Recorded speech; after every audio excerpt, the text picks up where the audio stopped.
আসসালামু আলাইকুম, সোহানা ওয়েলনেস থেকে বলছি। আমার আজকের টপিক মিথ্যা বলার শারীরিক কুফল। কখনো কি ভেবে দেখেছেন, একটি মিথ্যা শুধু বিশ্বাসই নষ্ট করে না, এটি আমাদের ভেতরেও এক ধরনের অশান্তি তৈরি করে। মিথ্যা বলার পর সেটিকে ধরে রাখতে গিয়ে মনে ভয়, অপরাধবোধ ও দুশ্চিন্তা কাজ করতে পারে।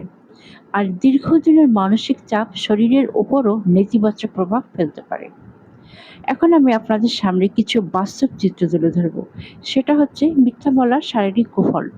দৈনন্দিন জীবনে শান্তি বজায় রাখা বা কাউকে খুশি করার জন্য ছোটখাটো মিথ্যা বলা অনেকের কাছেই এক সাধারণ প্রবৃত্তি।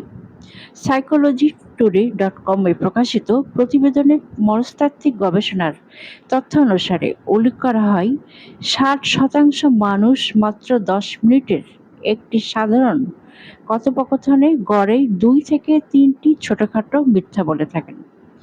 তবে প্রথম দেখায় এই অসততাকে ক্ষতিকর মনে না হলেও চিকিৎসা বিজ্ঞান বলছে ভিন্ন কথা। প্রতিটি মিথ্যার সঙ্গে মগজ ও স্নায়ুতন্ত্র তীব্র মানসিক চাপের মুখোমুখি হয়।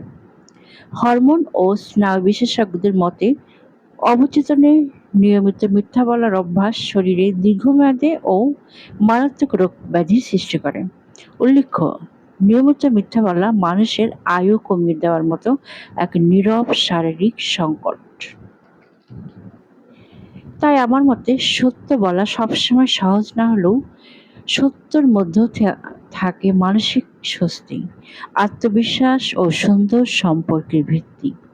নিজের মনকে শান্ত রাখতে এবং সুস্থ জীবনযাপন করতে সত্যকে বেছে নেওয়াই হোক আমাদের অভ্যাস। মনে রাখবেন, সুস্থতা শুধু শরীরের নয়, মনেরও। আর শান্ত মন শুরু হয় সত্য ও স্বচ্ছ জীবন থেকে। সুস্থতা শুধুই একটা লক্ষ্য নয়, এটা প্রতিদিনের অভ্যাস।